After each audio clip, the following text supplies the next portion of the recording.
I always kind of chuckle. It's so cute when people post in the tourist groups here, like, are there seat belts? Should I bring my own car seat? And I'm like, homies, they're carrying their babies around on a scooter here. Sometimes the Yes. 7-year-old's holding the little one, and there's Yes. a dog on there and maybe a ladder. Hi, I'm Kim Tolson and I'm the traveling therapist. It's my passion to teach therapists how to navigate online private practices and multiple income streams so they can travel the world. I'm a digital nomad with a virtual insurance-based private therapy practice and a multi-six-figure coaching business. I'm obsessed with entrepreneurship and developing tools that can help therapists live an adventurous lifestyle. In this podcast, I will discuss my journey as a digital nomad. I'll chat with other traveling therapists and help you navigate the complexities of running an online insurance-based practice. I'm so glad to have you with me on this journey.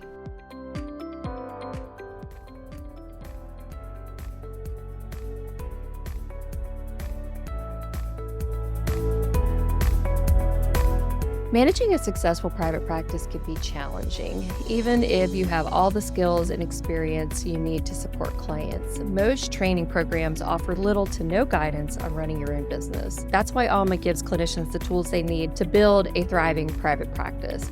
When you join Alma, you can get credentialed with major insurance payers within 45 days, as well as guaranteed payment within 2 weeks of each session. You can also attract clients who are the right fit for your practice with a free profile in Alma's searchable directory. As you build your caseload, Alma also offers time-saving tools and administrative support, so you can spend less time on paperwork and more time delivering great care to your clients. Visit helloalma.com/Kim to download your free guide to identifying and connecting with clients who are the right fit for your practice. That's helloalma.com/KYM to get your guide.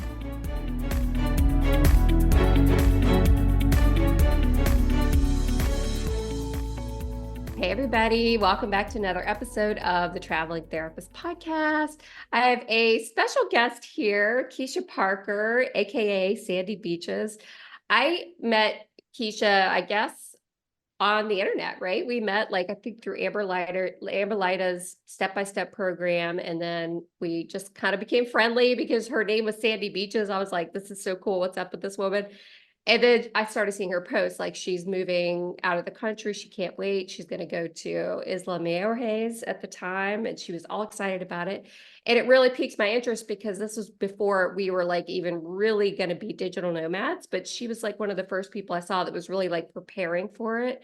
So I've been trying to get her to come on the podcast for a while. I'm super excited that you're here, Keisha. And I would love to just first have you introduce yourself and just tell everybody a little bit about your story, like how you went from being a traditional therapist licensed in Texas, right? And then and Virginia, I think, and then how you transitioned into this traveling therapist lifestyle. We could just kind of start there. Sure, yeah, absolutely. Yeah, I was originally licensed in Arkansas and I had to get out of there. Absolutely, I just had to get out. So Okay. my dream was to move to Waco, Texas. Okay. Don't ask what I was thinking. And I was going to work there until I retired to be able to move. And so that's why I ended up with a Texas license, was I see. and Okay. the move. And my favorite part of the story was just I had a cancellation one day at work, and so I got on Facebook and that's where Amber popped up in Yeah. early stages also. And I sat Yeah. the whole hour of the cancellation just watching stuff. And I'm like, oh my gosh. Mm-hmm. Oh my gosh. This is mind blowing. Yes. Oh my gosh. Yeah. I didn't know that she was an influence that way for you too. Yeah. Yeah. Yeah. I would have never thought that was even a thing. So this Right. was probably 6 years ago, I'm Mm-hmm. guessing. About And 6 years. I was just gonna say, those of you listening that don't know who we're talking about, it's Dr. Amber Lida. She runs the online therapist group on Facebook. She's amazing. She's been an inspiration to everybody I know pretty much, but I was sitting in Playa del Carmen, Mexico on vacation and saw her Facebook group and I was like, what the fuck is this? Just like you're saying, Keisha, I started watching her videos and it just totally, I was like, okay, I can do this. I can do whatever I want. It gave me a lot of freedom. So Yeah, just a little shout out to Amber. She's amazing. Love you, Amber. Love you, Amber. So from there, I was only licensed in Arkansas and Texas at the time. So I emailed them and asked for permission, and they both said yes. Like, I was just so nervous. I was waiting on someone to say no, but they're like, absolutely. It doesn't matter where you are. It only matters where the client is. And I'm like, Yeah. okay. And Yeah. Yeah. in Arkansas, you have to apply for a separate license. This is pre-COVID. You had to apply for a separate telehealth license. It wasn't just automatic. You have to go to the state board. They do an interview and ask you all these Yeah. questions about Oh, encryption and download speeds. And it was very intimidating. So oh I'd my actually gosh. avoided it for a while because I just didn't want to have to drive to Little Rock and do the interview. And I was super nervous, and I get there and they ask why I want the tech license, and I tell them. And one of the guys on the board had actually been to Isla Mujeres where I was planning to move. So the whole interview turned into me teaching him, like, how do you make this happen? That's awesome. I got off easy on that. And so this Yeah. was January 2019. I went down to Isla Mujeres, spent 2 weeks, looked at apartments, checked out the internet, make sure it would hold up. Everyone told me it wouldn't. And even Mm-hmm. my phone data would hold up. You know, Mm-hmm. Right.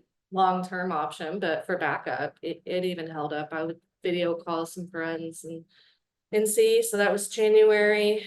I went back January 2019 and sold my house, car, couches, everything, and Yeah.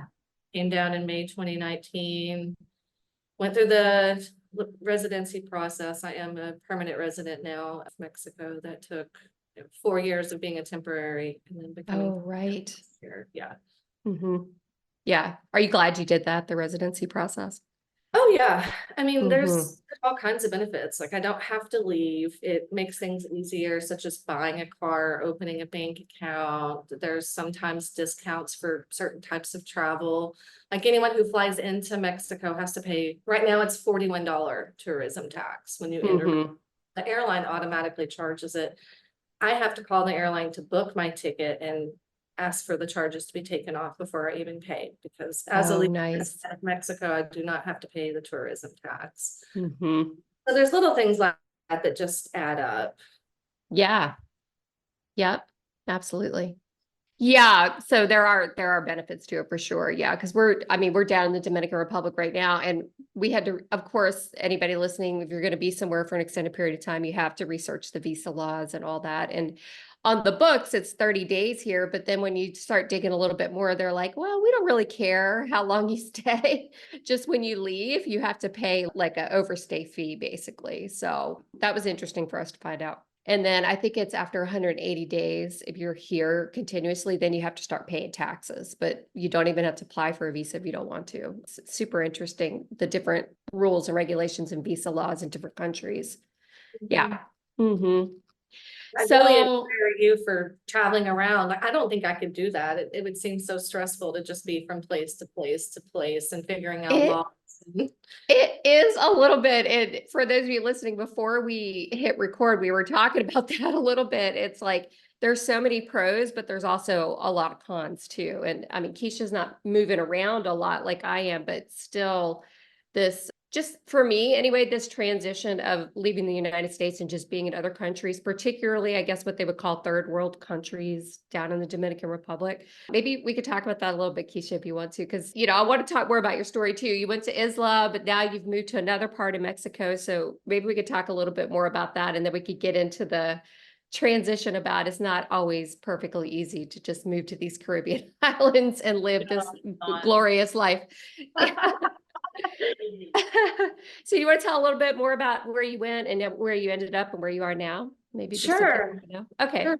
The 6 months before I moved, or I guess the 5 months, January to May, when I mean, I did not sleep well at night. You could find me, at 3 a.m. Googling about phone accounts and bank accounts and insurance, Yes. and like all the things. And I worried about so much, and I couldn't sleep. And then I got here and none of that stuff happened, but a lot of Yeah. other bad things did happen. So I think that was my big life lesson of why are we making up things to worry about and just trusting ourselves that we can deal with it when it happens. Yeah. Mhm. I love it. Yeah. I mean, that's what I found too. You could be super prepared. And I have a boyfriend that is super prepared. Thank God. Like he brought an extra computer. Mine died while we were down here. So I'm able to use his computer. Thank goodness. And he like is super prepared, but I've learned like literally from place to place, you have no idea what's going to happen. And even each Airbnb, it's like when the power was out all day yesterday for absolutely no reason. Like I have no idea why. The water was out another day. It's like, oh my gosh, you just don't know what's going to happen. So I really like that. Once you get there, you'll probably be able to figure it out. I mean, we have master's degrees, we have advanced degrees. We had to take a licensing exam, so we could pretty much figure out almost anything. So yeah, thanks I for think saying that. one big thing I recommend is don't ever run completely out of money and just assuming you can go access some, because it's Mm, happened to me several times. I will never be completely without money, because we have that assumption we can go get it, yeah. but Yes. sometimes ATMs are out of money or they're just down, or what had happened, after all this preparation, I bought a golf cart. Oh, right.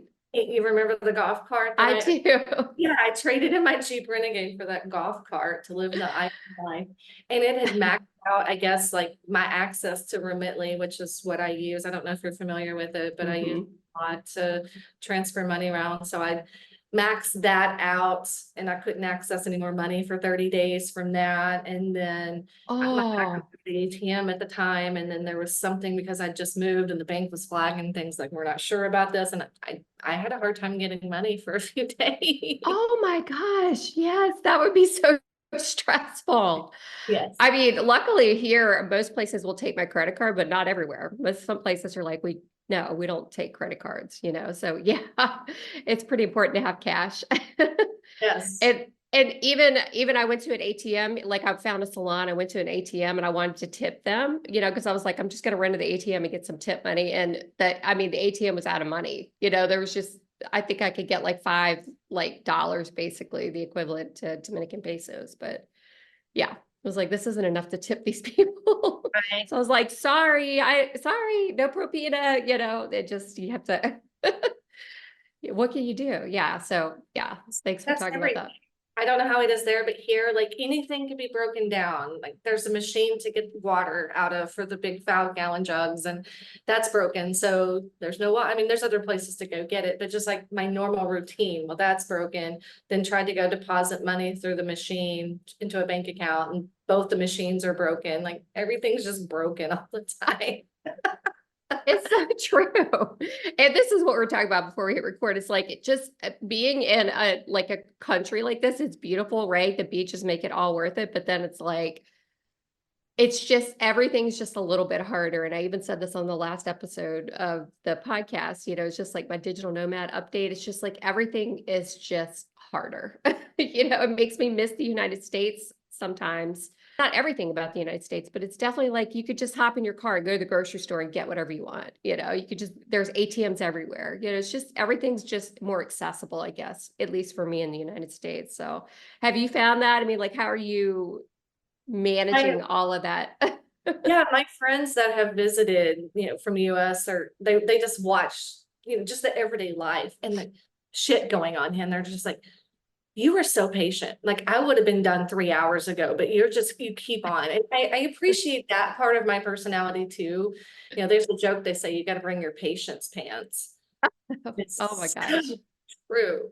If you're going to do any kind of business, if you're trying to get a driver's license or a license plate or your resident card or anything, conducting any kind of business, you better wear your patience pants, because you're going to get turned away probably multiple times. They look through and will find something that you're missing, and Yes. come back tomorrow and then tomorrow and tomorrow until you eventually get it right.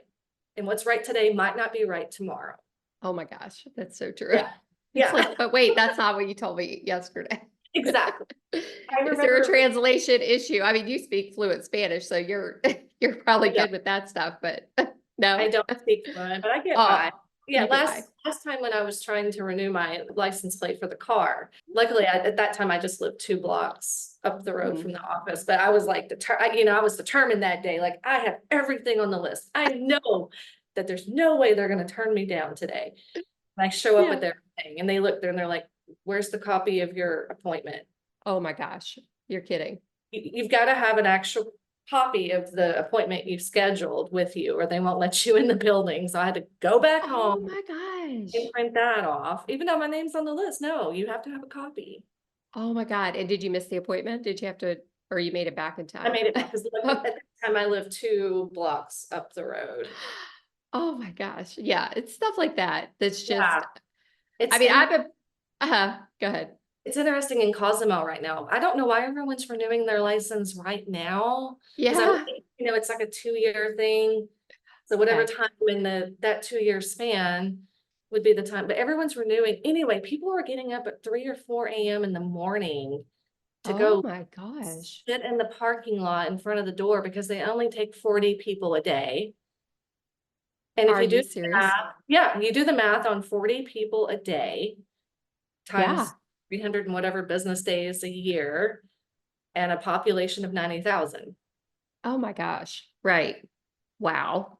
So Mhm. we're talking about driver's license, right? Is that what you, Yes. okay. Okay. Yeah. Wow. That Yeah. is I can unbelievable. drive. We can take this part out or leave it, whatever you Yeah. want to do. But Yeah. Yeah. I paid a bribe to get my driver's license You here. did. I think we should definitely keep that in. Bribes are Okay. important. I don't know about there, but here there's a bribe for almost everything. And I'd already had my Arkansas driver's license. I moved to Isla Mujeres, no problem, got that license, moved to Cozumel, and they're like, "Oh no, you have to take the driver's test and the exam." Oh my gosh. Really? Yes, yeah, they wanted me to spend a whole half a day watching driving videos in Spanish, and then Oh my 2 weeks gosh. and come back and take the driver's test. And I was like, so there's always bribes. You just got to ask around, find the right people. And so I paid the little mediator guy. It was like $160, I think, to not have to sit in that line from 4 a.m. to get the Yeah. lessons and watch. Wow. That is well worth it. Oh, I know. That's like at the airport when the guy comes around and takes your luggage. He's like, if you give me $20, I'll get you at the front of the line. It's like, deal. Here you go. Here's the 20. Get me right up there in the front. I mean, I totally have been known to do that. Yeah. Mm, So what's the bribe process look like? Like, how do you even find out that you can bribe somebody? You just ask around? ask around. There's normally expat groups anywhere you go, and Yeah. Hmm. usually search in there. Good. That's a good tip. Yeah. So look in expat groups for bribes, ways to bribe people in the new country that you're living in. Yeah. I love that. Okay, so we're kind of getting into it now. So these are some of the differences in, these other countries. One thing we've really noticed in the Dominican Republic is like safety issues, like in the United States, it feels like there's just more safety protocols in place. So here, I mean, you could be walking down the sidewalk and there's like a manhole cover that's like not on right. Mhm. You could literally fall through, there's like live wires with electricity just, hanging out places. It's like, oh, that sounds like that's sparking. Maybe we should walk around that, so there's a lot of things like that that's like, this is not necessarily safe. There's like we've been staying in Airbnbs on this one main street in Punta Cana, and it's like we've just been moving from Airbnb to Airbnb. Like the codes on the gates are all the same codes to get into these like secure residences. So, we're just noticing stuff like that too. It's just like safety isn't like the same kind of like level of priority that we're used to in the United States. I don't know. Have you ever noticed anything like that where you are? Girl. You're like, yeah. Of course. How long you got? Give us a couple examples. I just like people to know this side of it, Yeah, yeah. Was I completely lost my ass in the Chedraui grocery store one day because there was no like water on the floor sign. And I slipped and fell, and here I am just laying in the puddle of water. I don't know where this water came from. oh my gosh. Know where it came from. Yeah. Yeah. Gotcha. Stuff like that, which is fine. I mean, whatever. It's a different country. You have to like immerse yourself in the culture, but it's definitely noticeable. It's like, wow, this is not safe. And Yeah. and in the Dominican Republic, drinking and driving is totally legal. So there's like all these like tuk-tuks and like mopeds, just kind of like speeding around, and people are holding, full bottles of beer while they're on their phone in one hand, full bottle of beer in the other, and somehow steering these like Driving with your own mopeds. host. Yeah. Like, We're like, oh my God, the most dangerous part of this country is actually walking on the sidewalks because you don't know if you're going to get run over by a drunk moped driver. yeah, Yeah. for sure. I always kind of chuckle. It's so cute when people post in the tourist groups here, like, are there seat belts? Should I bring my own car seat? And I'm like, homies, they're carrying their babies around on a scooter here. Sometimes the Yes. 7-year-old's holding the little one, and there's Yes. a dog on there, and maybe a ladder. Mm-hmm. Yeah. Family of four on a moped, not to rag on people, because obviously people are doing what they got to do to get by and survive and all that stuff. So I'm not trying to minimize that at all. It's just culturally, it's just so different, and like I would never put my two small children on a moped between two parents, on this, like driving down these crazy roads, but obviously that's a really privileged thing for me to be saying, because of course, they're doing what they got to do, but it's wild, when you get really immersed, and it's like, okay, this is like the norm here, yeah. Culturally, I think that if you've grown up with that happening around you every day, you wouldn't think it was weird. Exactly. It's like what you do. Yeah, Mhm. totally. I think I sometimes experience what I would call like reverse culture shock. Oh yeah, tell us about that. Building a private practice can be challenging. I know for me, when I was starting out, I had no idea how to get referrals. I had no idea how to manage paperwork. I knew nothing about insurance billing. The whole process was really daunting. Building a private practice can be challenging, to say the least. I remember when I was starting out, I had no idea how to get referrals. I had no idea how to navigate insurance. I had no idea even what paperwork was required. So growing a caseload, navigating insurance, and managing billing and paperwork all take significant amounts of time. And that's all in addition to delivering great care to your clients. That's why Alma gives clinicians the tools they need to build a thriving private practice. When you join their insurance program, you can get credentialed within 45 days and access to enhanced reimbursement rates. They also handle all the paperwork, from eligibility checks to claim submissions, and they guarantee payment within 2 weeks of each appointment. So in addition to their insurance program, Alma also offers time-saving tools and administrative support, so you can spend less time on paperwork and more time delivering great care to your clients and traveling the world. Learn more about building a thriving private practice with Alma at helloalma.com/Kim. That's hello, ALMA.com/KYM to get started.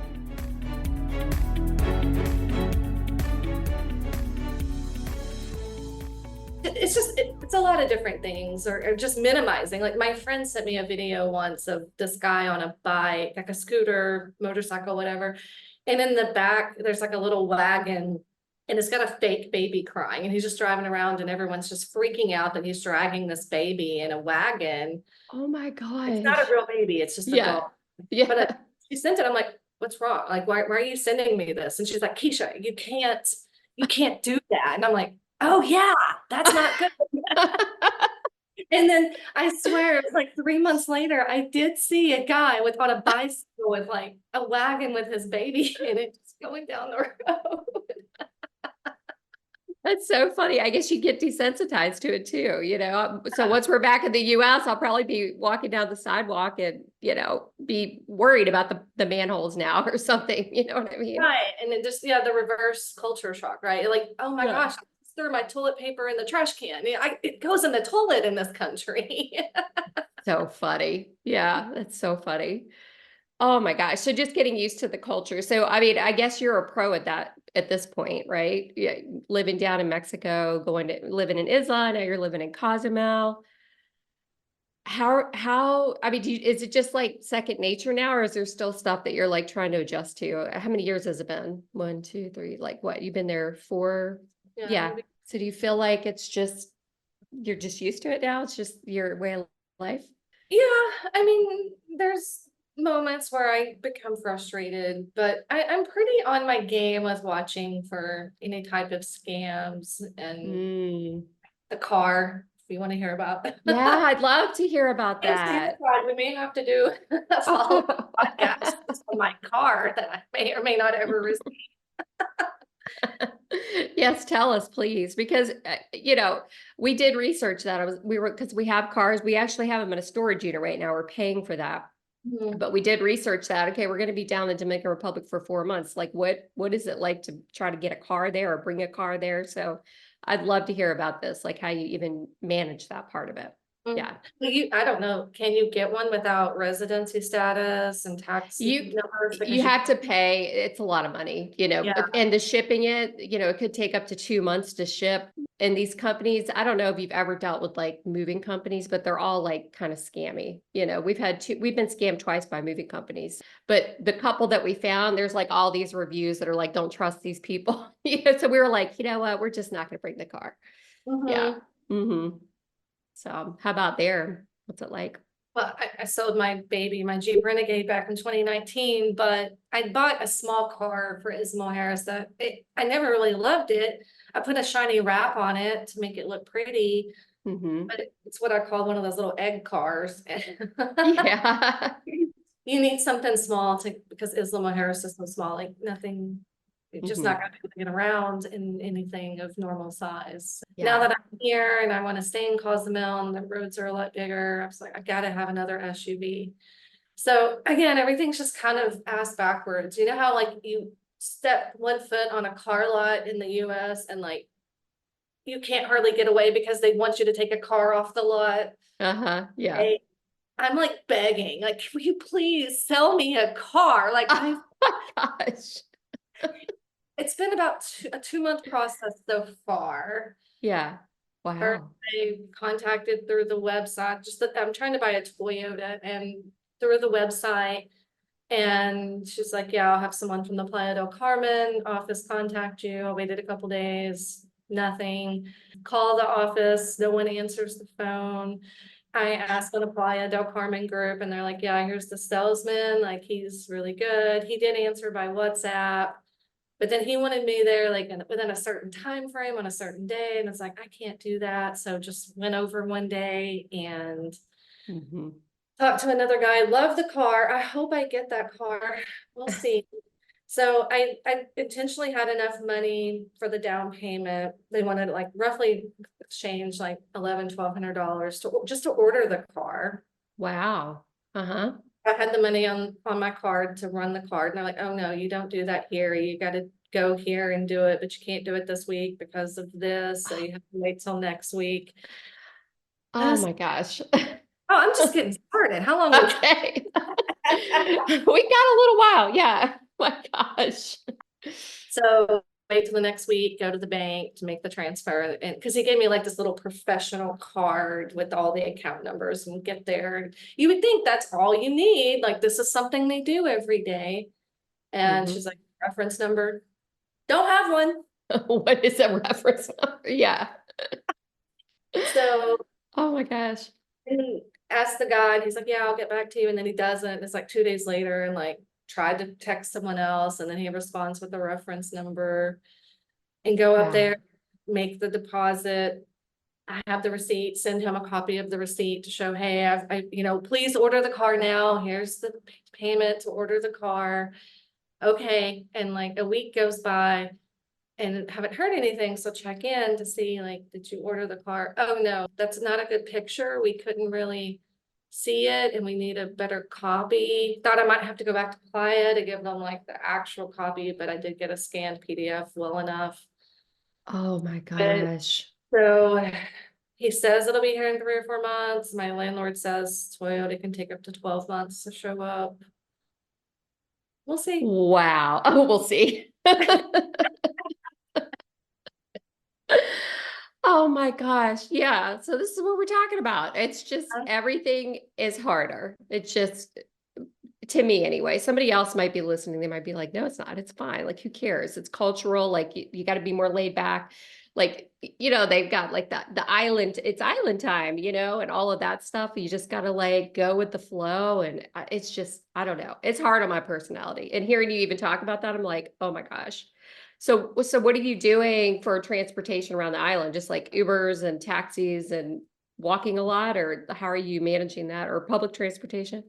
There are no Ubers. There are no Ubers in several parts of Mexico because of safety Okay, reasons. good to know. Yeah, if Uber tries to come in, like you can see news reports, they tried to do Cancun and the taxis like blocked them off and some tourists missed their flights because they couldn't, Whoa. because the taxis didn't want Uber. And now they've come to some kind of agreement. I think they're fine. But that's what you do. If you don't like something, you just catch a bus on fire or whatever you got to do to make your statement, and people normally comply. Wow. Okay. Yeah. Okay. Yeah. Interesting. So I still Yeah. have the car. I'm not gonna sell it until I know the new one's almost here. Okay. Oh, I see. Yeah. Gotcha. I Okay. have, yeah, that someone wanted to buy it already, and I'm like, I don't know how long this is gonna take. Absolutely. No, not yet, but I'll sell it to you in like 6 months. Yeah, even on the Uber thing, before we came down, of course, like we were talking there, you do a ton of research, and in Punta Cana, at least, they supposedly do have Ubers here, but we were staying in like one of the gated residences, and I made a hair appointment. It's like the bane of my existence, trying to find a salon to do my hair. Made a hair appointment. It was at like 11:30. I was like, okay, I'm going to call the Uber, like, an hour early or whatever, call the Uber, and the Uber driver, of course, is communicating with me in Spanish. So I'm having to use my translator and go back and forth. But basically he's like, they won't let me into the community because I'm an Uber and I'm not a taxi. Basically, they just Mhm. wouldn't let him in. The security wouldn't let him in. So I'm sure there's like, culturally and just all kinds of stuff, things going on like that I'm not even aware of, but we learned that lesson. We had to like basically get the complex to call us a taxi and go that way. So you start to learn this stuff over time, how to manage all of it. Like we were saying before, it's like you figure it out as you go. Because Uber was a great plan for me and I was all prepared, but it didn't work out and I had to like adjust quickly. And then, I'm like very punctual, so I'm worried I'm going to be late. But you get there in the salon, they're like, we don't care. They're like, whatever, just show up whenever you want. It's fine. It doesn't matter. So, you just kind of learn to go with the flow and the culture. And, being down here for 4 months has taught us that instead of like maybe just hop in for a week and then go out, it definitely is teaching us sort of the nuances of the island. So I'm probably gonna do a whole podcast episode just on the Dominican Republic and how to navigate it. But those are definitely some things we're learning here. Yeah. Now, all that to be said, we're kind of complaining about all these issues, but like, so why do we do this nomad life? Why do we live on these islands? What's your like philosophy around that? Like, why keep doing it if it's a little bit harder? I love the tropical weather, being at the beach. They have like a pretty beach, Yes. pretty beach, you know, multiple days per week. Flying domestically is super cheap. I'm Mhm. actually leaving this afternoon to fly to Oh, Guadalajara. My friend and I got round trip flights for like 70, $80 each to go to Guadalajara because we wanted to go to Arby's. oh my gosh. That's the only Arby's in Mexico. I was like, yeah, sure. Like, I've only been to Arby's once in 5 years. Like, let's take a girls trip, sure. Oh my God. I love it. Yeah, it's I super, love that. super cheap, Airbnbs, and I've traveled a lot of the country at this point in Mhm. 5 years. Because it's just so cheap to do. Very cool. Yeah, and everywhere is pretty gorgeous Mhm. down there for sure. Yeah, I remember we didn't say this, but Ken and we actually came to Isla when Keisha was living there and we visited her and she was talking about like, yeah, you know what I miss is a Mountain Dew. You cannot get a Mountain Dew here. I distinctly remember that. And that's, stuff like that's coming up for us down here too. It's so easy just to pop into the grocery store and just get whatever you want, but down here, that's not happening, especially with me. I have celiac disease. I'm gluten free. In the United States, like they're pretty good with it now. You can get almost anything gluten-free pizza. I mean, you can get anything you want in the grocery store, but down here it's like not easy to do. So that's another thing I've found more difficult is adjusting to like, oh, you just remember that Arby's, like that delicious sandwich from Arby's, like you're not going to get that just living on some island in the Caribbean, usually, unless you go to Guadalajara, apparently. Right. Yeah. Yeah. Guadalajara, I think, is kind of the capital where they try things out, and if it does well, they'll expand out. They have Popeyes and Arby's, so maybe eating out Whoa. the next couple of days. And if they do well within the Hispanic community, they'll branch out to other parts of Mexico, is my Yeah, understanding. So that's pretty cool. Yeah, they have KFC here. They have Wendy's. They have Pizza Hut. So Ken was glad to see those. I can't eat at any of those places because of the celiac, but he's like, oh my God, there's a Burger King. mhm. So it's the little things. So I guess when you do stumble upon something that reminds you of home or is a little bit easier, you do appreciate that. But bottom line is the place is gorgeous. The beach is gorgeous. The water's crystal clear.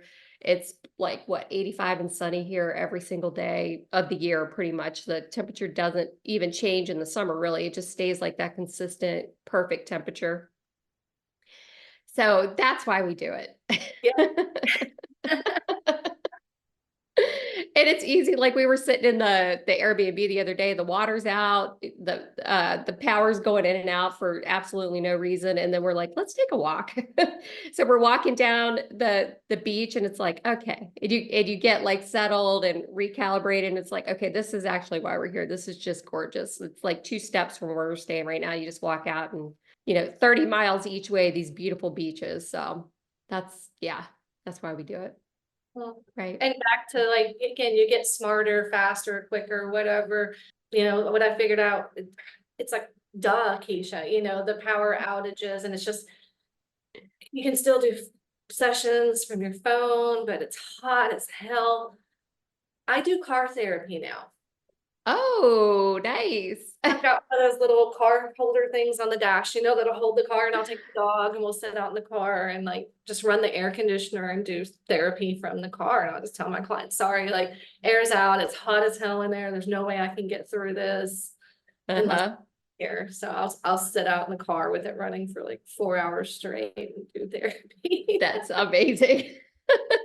Because I don't know. I was mad at myself that I'd sat in like a hot room for so many times. It's like, oh, I can just sit in my car. Right. Yeah, that's so funny. Because I don't know what it's like in Cozumel, but here, you have to pay for the electricity. So they rate it per day on kilowatt hours used per day or whatever. So it's like an extra charge that they charge you even in the Airbnb. So we have become very aware of like being wasteful with electricity because every little bit counts, Like we're in this huge Airbnb right now. It's like 3 stories and there's like 7 AC units. We one in the room that we're in at the time because it's so expensive here. Look at you fascinating. I'm so proud of you. It's like back in the US, you just run it. You don't even think about it. Like central AC or whatever, at least we did, I would leave lights on and not really think about it. But here it's like literally every kilowatt counts here, So that's been different too. Yeah. Our electric company likes to have a bonus every Christmas. So they just pick certain houses and change their meters to show a lot more kilowatt use. So I always have Really? What's going to happen and am I the house that's picked this year or not? Oh my It happened gosh. my first year here. My electric bill was normally 940 something pesos every 2 months. So that's like $50 every 2 months, $25 a month. And that's just what I was used to living on. And it was like 9,400 and something, like they times 10. And so it was almost it was like $450, $500 for those 2 months, which in the US is still kind of normal, but when you're used to this, $25 a month electric, and then suddenly it's $250 a month because of their bonus. Yes. Yeah. How it is there, but here, once you get into that higher range, they punish you for 6 months. Oh no, I guess I wouldn't know about it, but yeah. For the Mm. next 6 months, the rates are higher because you went into that tier. So it takes 6 months to get back down to the lower tier. Wow. Literally paying for it for months. That is insane. Yeah, I mean, well, we were in an Airbnb and it was a prepay. Like they were like, okay, it's $60 for the week for the electricity. And then about like Thursday, I think we were like almost done with our stay there. All the power's out. And I text the woman, I'm like, our power's out. And she's like, oh, your electricity deposit ran out. I don't know how, yeah, seems crazy to me, but basically they were like, you need to pay more to get it back on. So I'm like, okay. So I send $30 and then all of a sudden everything's back on. I'm like, how do these people have control of all the power in the house? Because your electricity runs out. So that I'm was wondering, insane to me. Yeah, I'm wondering if that's a scam. it probably is. I don't know. It Because was, she probably comes and just turns it off and tells you. it could be, for all I Yeah. know. I mean, most of them give you the meter reading at the beginning and then the meter read at the end, and then you can calculate, but this place wasn't like that. Mhm. Literally the power went out. I thought it was just a power outage or a blackout or whatever, but no, she's like, oh, your deposit ran out. She's, so here's 30 more bucks and there you go. It's right back on. It's like, okay. So, and that kicks out the internet and everything. And of course I had like 3G on my phone, I think at that location. So I'm like, I need this back on now because I'm like working. I have meetings. So the adventures. Yes. Yes. But everybody, it's really fun. It is. We love it. Like I would never go back to the US. I won't lie. I'm looking forward to just going back. We're going back in February for probably February to April, I think, and just going all over. But I am looking forward to having my car and being able to just go get what I want at the grocery store. And, just it feels like a luxury now.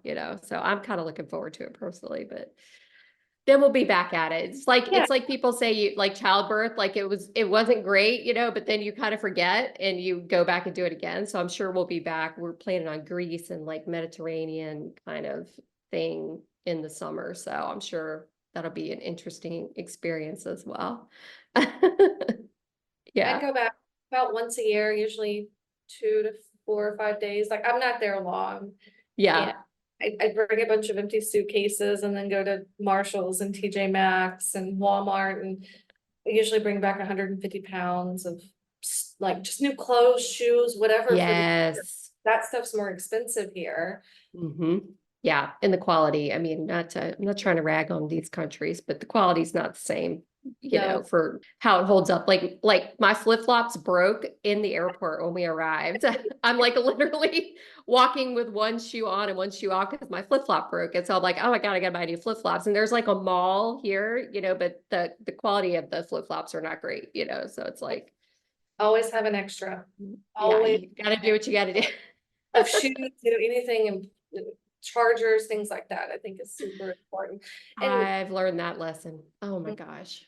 that's Yeah, what the let's, local ask too. I mean, they know that the quality is a lot different and they're like, oh, can yeah, you, what number one thing they ask for, they're like, I'm a size whatever. Can you bring me some flip-flops or some shoes? Because they, exactly. yeah. Yes, exactly. So, whatever, the beaches are perfect. So that negates everything else. And the And the people are people, they wonderful. don't judge, like, Yeah, it's they're lovely. wonderful. Yes, everybody's so kind. Like literally every restaurant I go to, I show them my little like allergy card on my phone, like my gluten-free, and they're like, they bend over backwards to try to accommodate me. It hasn't worked out 100%, but most of them are just really nice. Where in the United States, a lot of people just roll their eyes at you when you say, I've got a gluten allergy. Like they think you're just like doing a gluten fad or whatever. But everybody here is super like compassionate. People are so nice. Yeah. But wonderful people. Yeah. Just putting that out there. Yeah. Yeah. Well, Keisha, thank you so much. I appreciate you coming on and just talking about like the pros and cons. I think that's helpful for people to just like set expectations, and also know that you can plan your butt off and it's still probably not going to go the way you wanted to, but like we were saying, we're like smart, intelligent people. We could probably figure out how to manage it. Yeah, if something doesn't go exactly right. So thank you. I appreciate it. And can you share a little bit about what you do? Because I know you have like a coaching arm, and maybe you could share a little bit about that in case people want to reach out to you or they need help with this expat journey and all of that. The coaching I've not done as much of lately, just ever since pandemic and all of that. I've just been Yeah. swamped, and so the choice was do more coaching or more beach time. Sorry, beach one, but Yeah. marketing per se at this point. But occasionally, I do work with people that want some support on that, or plant medicine. That's something I've gotten into the last Oh, year. cool. Again, it's very illegal and kind of frowned upon in a lot of the US, but it's very normal here. I'm like a WhatsApp group of, there's peyote in this place, coming up Saturday, and the shaman's coming to the island. And so again, just very big culture difference. So that's something else I'm starting to get into, is just helping people that are looking to do plant medicine or have done it and are wanting to do more integration work. I love that. That's awesome. So how would people reach out to you if they want to talk to you or learn more about what you do? Oh, yeah, sure. You can reach me at Keisha at coastalcounselingservice.com. Cool. Okay. And we'll put some links down, you guys, in case you want to reach out to her. Thank you so much. I really appreciate it. I loved having you as a guest. Yeah. Thank you for having me. You're so welcome. Thank you so much for listening to the Traveling Therapist podcast. For show notes, links, and downloads, head over to thetravelingtherapist.com, where you'll be able to learn more about my journey, the courses I've created for you, and other exciting resources to make your dreams become a reality.